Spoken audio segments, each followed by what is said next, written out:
5 স্থানে বেঁধেছে। আর রাজা পরীক্ষিত তিনি নিজের রাজ্যে চলে গেলেন। এমন সময় রাজা পরীক্ষিত তিনি বাড়ির ভিতরে গিয়ে মা একটি বন্ধ ঘরের দরজাকে খুলেছেন। বাবা যে সময় না বন্ধ ঘরের দরজা খুলেছেন, এমন সময় হীরা কাঞ্চন মুক্তা দিয়ে পরিপূর্ণ আছে। আর তার অপরের পাশে একটি স্বর্ণ মুকুট রাখা। রাজা পরীক্ষিত তিনি মনে মনে চিন্তা করলেন, এই মুকুট হয়তো আমার পূর্বজগণে রেখেছে। আমার বাবা ঠাকুর দাদা এরা আমার জন্য এই মুকুট রেখেছে। তাই রাজা পরীক্ষিত যে সময় ওই স্বর্ণ মুকুটে নিয়ে নিজের মস্তকে পড়েছেন, সঙ্গে সঙ্গে কলি প্রবেশ করলেন। হে ঠাকুর ভক্তগণ, যদি বলেন যে মুকুটে পড়ার সঙ্গে সঙ্গে কলি কেন প্রবেশ করলেন? এই মুকুটে কার ছিল বাবা? রাজা জরাসন্ধ। রাজা জরাসন্ধ তিনি প্রত্যেকটি দিনই ব্রাহ্মণকে সেবা দিতেন। ও বাবা, প্রত্যেকটি দিন ব্রাহ্মণের গন্ধের সেবা না করিয়ে জরাসন্ধ তিনি প্রসাদে পেতেন না। একদিনই ভগবান শ্রীকৃষ্ণ অর্জুনে ভীম ছদ্মবেশ ধারণে করে, ব্রাহ্মণের বেশ ধারণে করে কোথায় গিয়েছে? রাজা জরাসন্ধের বাড়িতে। আর যে সময় রাজা জরাসন্ধ তিনি ব্রাহ্মণের গন্ধের সেবা দিচ্ছেন, একদম পিছনে দাঁড়িয়ে আছেন কে? ভগবান শ্রীকৃষ্ণ অর্জুনে ভীম। রাজা জরাসন্ধ তিনি সেবা দিতে দিতে অন্তিমে যে সময় গিয়েছেন, এমন সময় জরাসন্ধ তিনি ছদ্মবেশ দেখে বুঝতে পেরেছেন এ কোনো ব্রাহ্মণে নয়, এ তো সাক্ষাৎ শ্রীকৃষ্ণ। রাজা জরাসন্ধ তিনি বলছেন যে তুমি এখানে, তুমি সেই রঞ্জোর না? বাবা ঠাকুরের এক নাম রঞ্জোর। বলে রঞ্জোর ভগবান কি। রাজা জরাসন্ধ তিনি বলছেন, হে কৃষ্ণ তুমি এখানে কেন এসেছো, কি চাও? ভীম অর্জুনে কৃষ্ণ বললেন, হে জরাসন্ধ তোমার সঙ্গে যুদ্ধ চাই।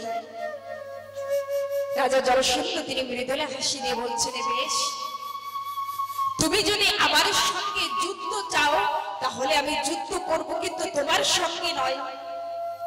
কেননা তুমি যুদ্ধ করতে করতে তুমি পলায়ন করো, আমি যদি যুদ্ধ করি তা অর্জুন আর ভীমের সঙ্গে যুদ্ধ করব। রাজা জরাসন্ধ তিনি বলছেন, ঠিক আছে চলো, আমি তোমাদের সঙ্গে যুদ্ধ করব। তাই শাস্ত্রে কি বললেন, 17 দিনে পর্যন্ত রাজা জরাসন্ধর সঙ্গে আর ভীমের সঙ্গে অর্জুনের সঙ্গে যুদ্ধ হচ্ছে। যে সময় না যুদ্ধ হচ্ছে ভাইয়া, কিন্তু জানেন 17 দিনে পর্যন্ত যুদ্ধ হচ্ছে, রাজা জরাসন্ধকে টেনে ছিঁড়ে ফেলছেন, কিন্তু আবার সংযুক্ত হয়ে যাচ্ছে। কেন? এমন সময় ভীম অর্জুনে ক্লান্ত হয়ে পড়েছে। তাই শাস্ত্রে বললেন যে 18 দিনের দিন রাজা জরাসন্ধকে মারতে পারছেন না। এমন সময় ভীম অর্জুনে কৃষ্ণের দিকে তাকিয়েছেন, হে প্রভু এই জরাসন্ধর তো কিছুতেই মৃত্যু নেই, এখন কি করব? এমন সময় ঠাকুরের তিনি একটি পাতা নিয়ে টেনে ছিঁড়ে এক টুকরো এদিকে ফেলিয়েছেন, এক টুকরো এদিকে ফেলিয়েছেন। ভীম অর্জুন বুঝতে পেরেছেন যে রাজা জরাসন্ধকে যদি বধ করতেই হয় তাহলে টেনে ছিঁড়ে এক টুকরো এদিকে ফেলাতে হবে, আরেক টুকরো এদিকে। তাই সেই সময় মাল্যযুদ্ধের ভিতরে রাজা জরাসন্ধকে ভীম অর্জুনে টেনে ছিঁড়ে এক টুকরো এদিকে ফেলিয়েছিলেন, আরেক টুকরো এদিকে। রাজা জরাসন্ধর মৃত্যু হয়েছিলেন। বলে জয় শ্রী রাধেশ্যাম। আর রাজা জরাসন্ধের কাছের থেকে সেই স্বর্ণ মুকুট নিয়ে আসছিলেন। ধারণে কে করলেন? রাজা পরীক্ষিত। কেননা চালাকি করেছিলেন, আর চালাকি করার স্বর্ণের ভিতরে কলি বাস করবে। যে সময় না রাজা পরীক্ষিত তিনি স্বর্ণ মুকুটে ধারণে করলেন, এমন সময় কলিতে চাপে দিয়েছে। রাজা পরীক্ষিত তিনি কোথায় গিয়েছেন বাবা? মৃগ শিকারে। বাবা রাজা পরীক্ষিত তিনি মৃগ শিকারে গিয়েছেন, আর মৃগ শিকারে গিয়ে জঙ্গলের ভিতরে ঘোরাফেরা করছেন, মৃগ খোঁজ করছে। মৃগ মানে কি ভাইয়া? হরিণ। রাজা পরীক্ষিত তিনি কোন সময় মৃত্যু এই হরিণের শিকারে করতে, মৃগ শিকারে যেতেন না বাবা। কেন? কেননা কলি বাস করেছেন আর মতি ভ্রষ্ট হয়েছে।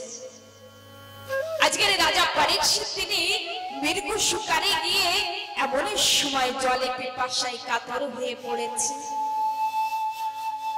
জলে পান করবে, কোথাও জল পাচ্ছেন না। হে ঠাকুর ভক্তগণ, রাজা পরীক্ষিত তিনি জলে না পেয়ে কোথায় গিয়েছেন? কিছু দূর জঙ্গলের ভিতরে গিয়েছেন। ভাইয়া যে সময় জঙ্গলের ভিতরে গিয়েছেন, এমন সময় দেখতে পাচ্ছেন একটা ছোট্ট কুটির।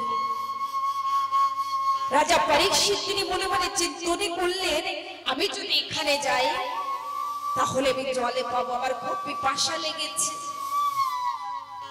রাজা পরীক্ষিত তিনি যে সময় না ওই আশ্রমের ভিতরে প্রবেশ করলেন বাবা, এমন সময় জানেন কি দেখছেন মা? শ্রমিক ঋষি তিনি বসে বসে একটি গাছের তলে বসে চুপ করে বসে ধ্যানে করছে। রাজা পরীক্ষিত তিনি গিয়ে উচ্চরে সুরে বলছেন, কে আছে আমাকে একটু জলে পানি করাবে? কিন্তু শ্রমিক ঋষি তিনি কোনো কথা বলছেন না বাবা। কেন করছেন না? রাজা পরীক্ষিত তিনি দাঁড়িয়ে দাঁড়িয়ে মনে মনে চিন্তনে করছেন, আমি এই রাজ্যের রাজা, আমি এই প্রজাদের পরে ধ্যানে রাখি। যারা ঋষিগণে আছে এরা হরি নামে করছে। কোন মানবের পরে, কোন ঋষির পরে যেন বিপদে না আসে, আমি তাদের রক্ষা করি। সকলে আমাকে সম্মানে করে, কিন্তু ঋষি কেন আমাকে কিছু বলছেন, আমাকে জলে পানি করাচ্ছেন না? আর শ্রমিক ঋষি কি করছিলেন বাবা? বসে বসে মৃদুলে হাসি দিচ্ছে। কেন? কেননা শ্রমিক ঋষি তিনি বসে বসে ধ্যানে করছিলেন, ঠাকুরের লীলা দর্শনে করছিলেন। কি লীলা দর্শনে করছিলেন? শ্রমিক ঋষি তিনি বসে ধ্যানে দেখছেন যে প্রেমময়ী রাধারানী আমার গোবিন্দর সঙ্গে ওই বৃন্দাবনে ঘুরে বেড়াচ্ছে। আর যে সময়ে ঘুরে বেড়াচ্ছেন, এমন সময় প্রেমময়ী রাধারানী তিনি দেখতে পাচ্ছেন সুন্দর একটি ফুল। আর ফুলকে দেখে আবার রাধারানী তিনি বললেন, প্রভু আমাকে সুন্দর ফুলটা দেবে, আমার খুব ভালো লেগেছে।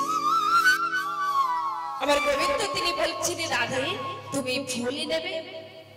বেশ, তাহলে তুমি আমার কাঁধে চেপে যাও আর ফুলকে নিয়ে আসো। ওমা এমন সময় প্রেমময়ী রাধারানী তিনি মনে মনে চিন্তন করলেন যে অনন্ত কোটি ব্রহ্মাণ্ডের মালিক, যে ক্ষীর সাগরের মহাবিরাট, যার হাতে সৃষ্টি আছে, যে এই পৃথিবীকে লয় প্রলয় করে, যে সৃষ্টি করে, সে আজকের আমাকে বলছে তার কাঁধে চাপতে। রাধারানীর মনের ভিতরে অহংকার এসেছে যে আমাকে বলেছে যে কাঁধে চাপবো। এমন সময় আমার ঠাকুরই তিনি মনে মনে চিন্তনে করছে। এমন সময় ঠাকুরের তিনি চিন্তনে করছেন যে রাধারানীর মনে অহংকার এসেছে, নিজেকে নিজে বড় চিন্তনে করছে। বাবা একটা কথা বলি, এই মানবে যে সময় নিজেকে নিজে বড় চিন্তনে করে না বাবা, যে সময়ে মানবের ভিতরে অহংকার এসে যায়, সে সময় কিন্তু মানবের অধঃপতন হয়ে যায়। যে নিজেকে নিজে ঠাকুর ভক্ত চিন্তনে করে, নিজেকে মালিকের চিন্তনে করে, তার অধঃপতন হতে দিতেই হবে। আমার ঠাকুরে তিনি সবে কিছু সইতে পারে, কিন্তু ভক্তের ভিতরে অভিমানে যদি এসে যায়, আমার ঠাকুরে তিনি সইতে পারেন না। আজকে আমার প্রাণে গোবিন্দ তিনি মনে মনে চিন্তনে করছে আমার রাধারানী, আজকে আমার শক্তি আমার রাধে, আর তার ভিতরে অহংকার এসেছে। তাই ঠাকুরে তিনি অহংকারকে নষ্ট করার জন্য কি করলেন, রাধারানী তিনি যে সময় না কাঁধের পরে চেপেছেন, আর দুই হাতে দিয়ে ওই গাছকে ধরে ফুলে পাড়তে যাবেন, এমন সময় ঠাকুরে তিনি সরে গিয়েছেন। রাধারানী তিনি ওই গাছে ঝুলে আছে, দুই হাতে দিয়ে ফুলে পাড়তে গিয়েছেন, ঠাকুর সরে গিয়েছেন, আর রাধারানী তিনি ঝুলে আছে। আর রাধারানী তিনি বলছেন, প্রভু তুমি কোথায় গিয়েছো? আমি যদি পড়ে যাই আমার হাত পা ভেঙে যাবে, তুমি কোথায় গিয়েছো? কিন্তু আমার ঠাকুরই তিনি আসছেন কেন? কেননা রাধারানীর ভিতরে অহংকার এসেছে। রাধারানী তিনি মনে মনে চিন্তনে করছেন, আজ যদি আমি পড়ে যাই তাহলে আমার হাতে পা ভেঙে যেতে পারে। এমনই সময় রাধারানীও তিনি বুঝতে পারলেন যে আমারই ভিতরে অহংকার এসেছে বলে আমারে বধূ, আমারে প্রিয়, আমারে কাছের থেকে সরে গিয়েছে। এমনই সময় রাধারানী তিনি জোরে শুনে বলছেন, কৃষ্ণ তুমি কোথায় আছো? আর যে সময় না কৃষ্ণ বলে হাতে ছেড়ে নিয়েছেন, এমনই সময় রাধারানী তিনি চোখে মেলিয়ে দেখতে পাচ্ছেন কৃষ্ণ কোথায়ও যাননি, কৃষ্ণ দাঁড়িয়ে আছেন, রাধারানী কাঁধের পরে বসে আছে। হে ঠাকুর ভক্তগণ, যে সময় মানবের জীবনে দুঃখ আসবে, কষ্ট আসবে, যে সময় মানবের জীবনে কষ্ট আসে, সে সময় জানি কি বলি, হে ঠাকুর আমার এই জীবনে কষ্ট এসেছে, দুঃখ এসেছে, তুমি সবে কিছু দিয়ে দাও। মা ঠাকুরের কাছে যত যাবেন, ঠাকুরের তার কাছে থেকে দূরে চলে যাবে। যে ঠাকুরের কাছে টাকা পয়সা যাবে, তার কাছে থেকে আমার ঠাকুরে চলে যাবে। হয়তো দুঃখ কিছু সময়ের জন্য আসবে, কিন্তু ভয় পেলে হবে না। যদি ভয় পেয়ে যান তাহলে তো সবে কিছু এলোমেলো হয়ে যাবে।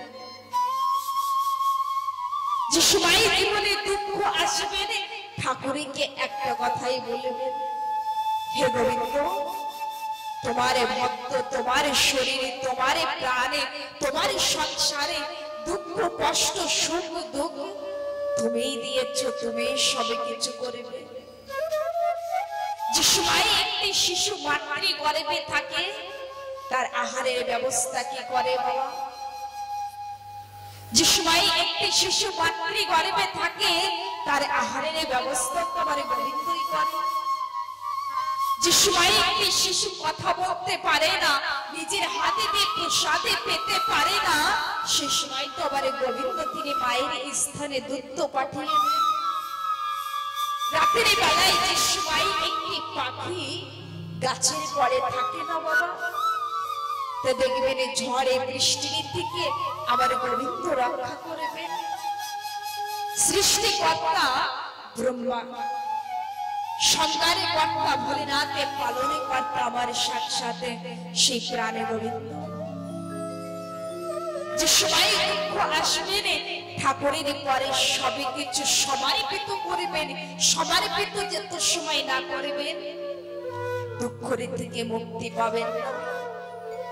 সারা জগতে কাঁদতে কাঁদতে চলে যাবে, আমার ভালো ঘরে নেই, ভালো বাড়ি নেই, ভালো গাড়ি নাই। সারা জগতে কাঁদতে কাঁদতে চলে যাবে, কিছুই পাবে না।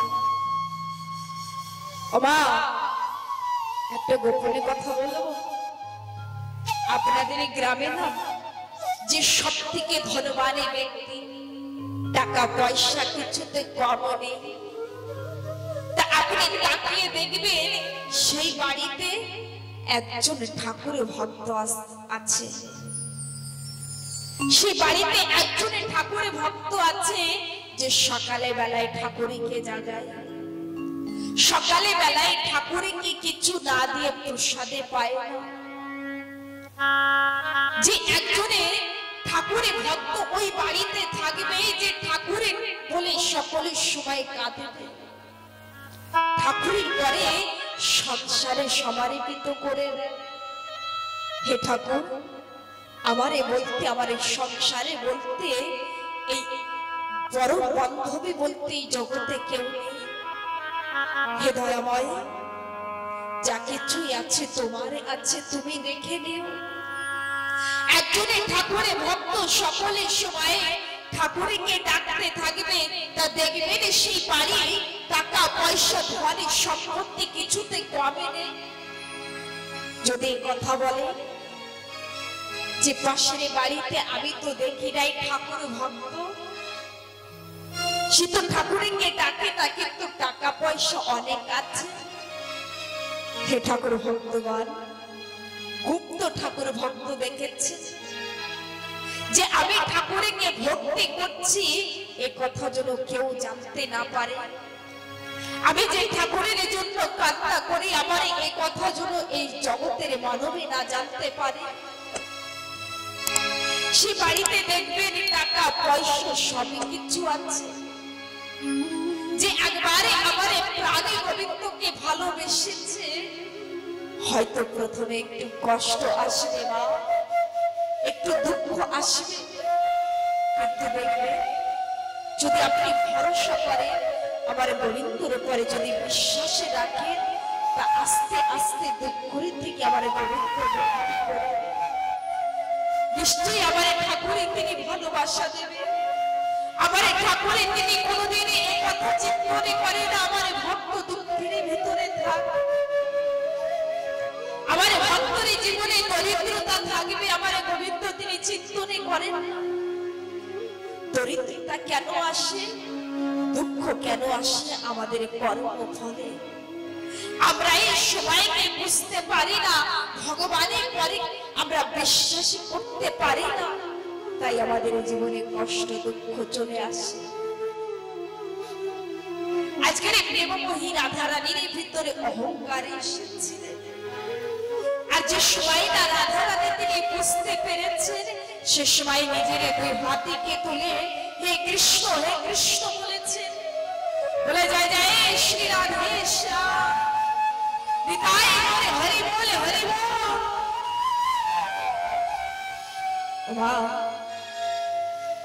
এই দৃশ্যকে কে দর্শনে করছিলেন? শ্রমিক ঋষি তিনি চোখে বন্ধ করে ঠাকুরের লীলাকে দর্শনে করছিলেন।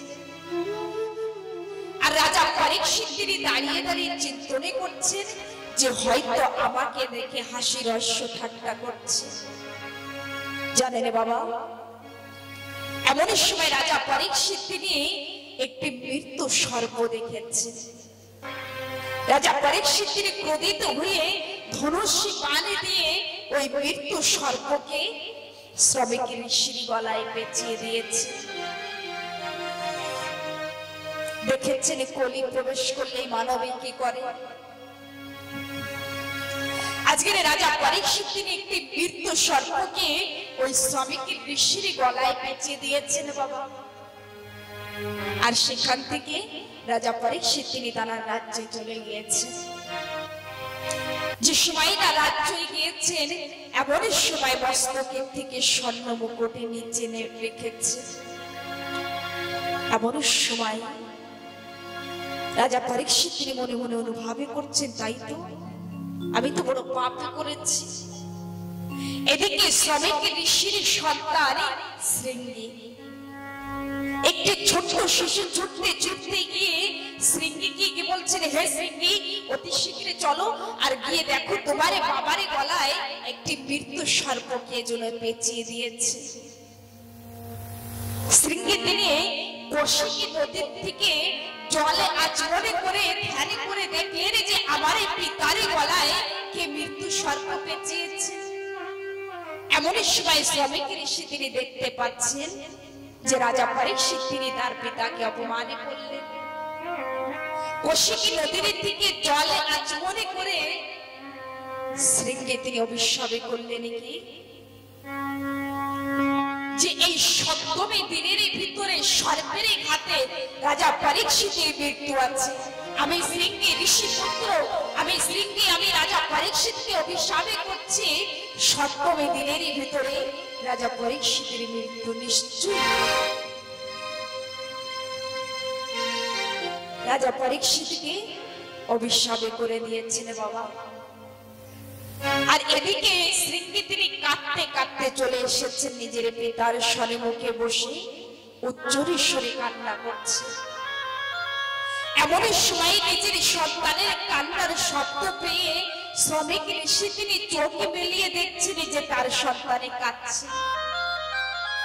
শ্রমিক ঋষি তিনি বলছেন, হে শৃঙ্গী তুমি কাঁদছো কেন বাবা? তোমাকে কেউ কটু কথা বলেছে? আমার কাছে বলো। শৃঙ্গী বলছেন, বাবা একবারে নিজের দিকে তাকিয়ে দেখেন আপনার গলায় মৃত্যু সর্প পেঁচানো, আপনার গলায় মৃত্যু সর্প আছে, একবারে নিজের দিকে তাকিয়ে দেখেন। শৃঙ্গী যে সময় নিজের দিকে তাকিয়েছেন এমন সময় দেখছেন একটি মৃত্যু সর্প শৃঙ্গীর গলায় পেঁচানো। শ্রমিক ঋষি তিনি শৃঙ্গীকে বলছেন, শৃঙ্গী তুমি কাঁদছো কেন বাবা?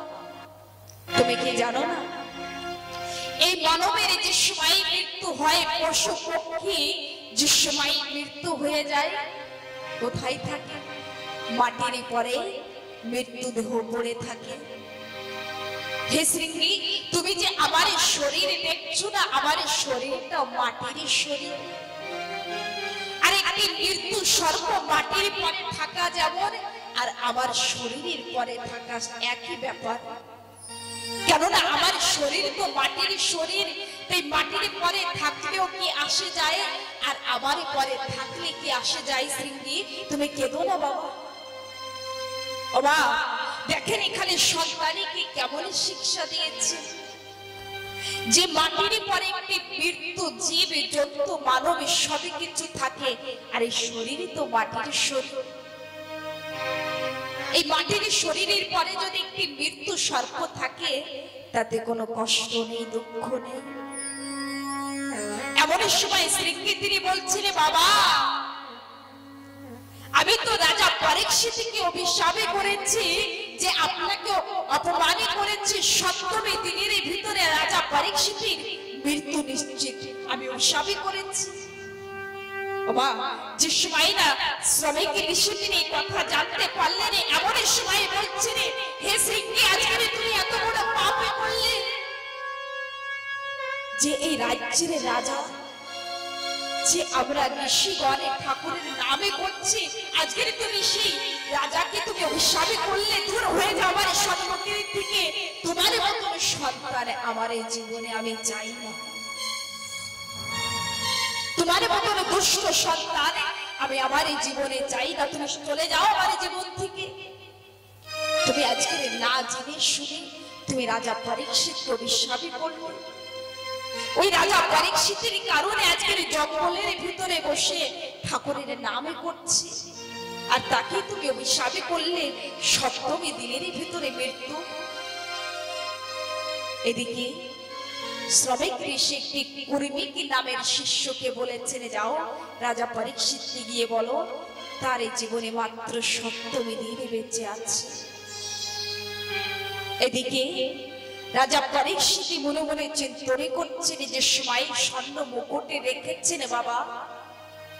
রাজা পরীক্ষিত তিনি মনে মনে চিন্তনে করছেন, আমি বড় ভুল করেছি, একজনের ঋষিকে আমি অপমান করেছি, আমি যে বড় পাপ করেছি। ও মা সাধুগুরু বৈষ্ণবীকে কোনো সময় অপমান করবেন না। বাবা, কোন ভক্ত যদি দেখেন সেই ভক্তকে কটু কথা বলবেন না। যদি দেখেন না কেউ ললাটে তিলক পরেছেন, কণ্ঠে তুলসী মালা, এই কথা বলবেন না দুই দুনির বৈষ্ণব। কোনদিন কোন সাধুগুরু বৈষ্ণবের আশীর্বাদে নেবার চেষ্টা করবে, অভিশাপে নেবার চেষ্টা করবে না। যদি কোনো ভুল হয়ে থাকে তা ক্ষমা প্রাপ্ত হয়ে যাবেন, ক্ষমা চেয়ে নেবেন, অভিশাপে নেবার চেষ্টা করবেন না। ভগবান শ্রীকৃষ্ণ তিনি বললেন যে সূর্য উদয় হওয়া বন্ধ হতে পারে, কিন্তু ঋষি মুনিদের বাক্যর উল্লঙ্ঘন হতে পারে। আজকের শ্রমিকের ঋষির সন্তান লিঙ্গি অভিশাপ করেছিলেন। কর্মিক নামের একটি শিষ্য গিয়ে বলছেন, হে রাজা, হে রাজা পরীক্ষিত, আজকের আপনাকে শ্রীকে তিনি অভিশাপ করলেন সপ্তমী দিনের ভিতরে আপনার মৃত্যু আছে, আপনার জীবনে মাত্র সপ্তমী দিনই বেঁচে আছে। হে ঠাকুর ভক্তগণ, আমরা যারা বসে আছি প্রত্যেকটি মানবে কিন্তু রাজা পরীক্ষিত, আমাদের জীবনে মাত্র 7 দিন, এই 7 দিনেরই ভিতরে জন্ম, 7 দিনেরই ভিতরে মৃত্যু। তাই কি বলছে রাজা পরীক্ষিত? তিনি দুই হাতে জোর করে বলছেন যে শ্রমিক ঋষি তার সন্তানের স্ত্রীকে যে আমাকে অভিশাপ করেছে, আমি যে ভুলে করেছি, পাপে করেছি, একজনের ঋষিকে অপমান করেছি, আমার তো সঙ্গে সঙ্গে মৃত্যু হওয়া উচিত। কিন্তু সে কত করুণাময়, আমার জীবনে 7 দিন দিয়েছে। এমন সময় রাজা পরীক্ষিত তিনি মনে মনে চিন্তনে করলেন, তাই তো আমার জীবনে তো মাত্র 7 দিনই বেঁচে আছে, দেখি এমনই কি করিনিও আছে যে 7 দিনের ভিতরে আমি শ্রী গোবিন্দর চরণে লাভ করতে পারি। ওমা, এমন সময় রাজা পরীক্ষিত তিনি না তার সন্তানের জন্মে জয়কে ডেকেছেন, নিজের স্ত্রীকে ডেকেছেন, আর সেই রাজপাট জন্মে জয়কে দিয়েছে যে বাবা আজকের থেকে তুমি রাজপাটে দেখবে। নিজের স্ত্রীর কাছে থেকে বিদায় নিয়েছে। প্রিয়, আমি এই সংসারে এই রাজপাট এখানে রেখে দিচ্ছি, আমার জীবনে মাত্র সপ্তমী দিন আছে, দেখি এমন কি করিনিও আছে যে আমি গোবিন্দর চরণে পাবো। হে ঠাকুর ভক্তগণ, এমন সময় রাজা পরীক্ষিত তিনি কোথায় চলে গিয়েছেন? মাইয়া এদিকে তাকান। রাজা পরীক্ষিত তিনি কোথায় গিয়েছেন? সুখকালে সুখে থামে রাজা পরীক্ষিত তিনি গঙ্গার তটে বিরাজমান আছেন। গঙ্গার তটে বসে রাজা পরীক্ষিতের দুই নয়নে থেকে অশ্রু ঝরে যাচ্ছে যে আমার জীবনে মাত্র সপ্তমী দিনই বেঁচে আছে। এমন সময় 88,000 ঋষিগণে কান্না যাচ্ছেন নদীর তটের থেকে, আর সেই ঋষিগণে রাজা পরীক্ষিতকে বলছেন, হে রাজা পরীক্ষিত, তুমি এখানে কেন? তুমি কাঁদছো কেন? বাবা, রাজা পরীক্ষিত তিনি কি বললেন? হে ঋষিগণ, আমার এই জীবনে মাত্র সপ্তমী দিন আছে, আপনারা বলুন যে এমন কি করিনিও আছে যে আমি গোবিন্দর চরণে পাবো। বাবা, রাজা পরীক্ষিত তিনি কি জিজ্ঞাসা করেছেন? বাবা, আমাদের প্রত্যেকটি মানবের কিন্তু এই জিজ্ঞাসা হওয়া উচিত যে এমন কি করিনিও আছে যে যাবার বেলায় যেন গোবিন্দর চরণে পাই। প্রত্যেকটি মানবের এই উদ্দেশ্য থাকা উচিত যে গোবিন্দ চরণে কেমন ভাবে পাবো। হে ঠাকুর ভক্তগণ, এমন সময়ে কোন ঋষি বলছেন যে কালী পুজো করতে হবে, কোন ঋষি বলছেন দুর্গা পুজো করতে হবে, কিন্তু যে সময়ে গিন্নি করে দেখেছেন সে সময় দেখছেন দুর্গা পুজো করতে হলে 9 দিনের প্রয়োজন আছে, কিন্তু রাজা পরীক্ষিতের জীবনে মাত্র সপ্তমী দিন। কোন ঋষি এ কথা বলতে পারছে না যে সপ্তমী দিনের ভিতরে এমনই কি করণীয় আছে যে রাজা পরীক্ষিত তিনি বৈকুণ্ঠ ধামে যাবেন। এমনই সময় নারদ মুনি তিনি দাঁড়িয়ে দাঁড়িয়ে রাজা পরীক্ষিতকে বলছেন, হে রাজা পরীক্ষিত, এখানে 88,000-এর বেশি গণে এসেছে, কিন্তু এখনো সুখদেব মুনি তিনি আসেননি। আর এদিকে উত্তরের দিকের দিকে সুখদেব মুনি তিনি আসছেন। মাইয়া সুখদেব মুনি তিনি আসছেন, আর এদিকে নারদ মুনি তিনি রাজা পরীক্ষিতকে বললেন, হে রাজা পরীক্ষিত, যে সময় সুখদেব মুনি তিনি প্রবেশ করবেন সে সময় সঙ্গে সঙ্গে প্রশ্ন করবে যে সপ্তমী দিনের ভিতরে কি এমনই করণীয় আছে। হে ঠাকুর ভগবান, যে সময় সুখদেব মুনি তিনি প্রবেশ করেছেন তারাকে একখানা আসনে দিয়েছেন, 88,000-এর বেশি গণে বসে আছেন। আর রাজা পরীক্ষিত তিনি 2 হাতে জোর করে সঙ্গে সঙ্গে প্রশ্ন করলেন, হে সুখদেব মুনি, আপনি বলেন এই সপ্তমী দিনের ভিতরে এমনই কি করণীয় আছে যে আমি বৈকুণ্ঠ ধামে যেতে পারবো, আমি গোবিন্দ চরণে আশ্রিত হতে পারবো। এই ভাগবতে কি বললেন? সুখদেব মুনি তিনি বলছেন, হে রাজা পরীক্ষিত, এই সপ্তমী দিনের ভিতরে একটি সরল উপায় আছে। সেই সরল উপায় কি? সপ্তমী দিনের শ্রীমতে ভাগবতে কথা। হে রাজা পরীক্ষিত, যদি মনে প্রাণে ভক্তি সহকারে এই সপ্তমী দিনের শ্রীমতে ভাগবতে কথা যদি শ্রবণে করতে পারো, তাহলে নিশ্চয়ই সেই প্রাণে গোবিন্দের দর্শনে পাবে, নিশ্চয়ই বৈকুণ্ঠ ধামে যাবে সপ্তমী দিনের ভিতরে। বলে যায় জয় শ্রী রাধেশ্যাম।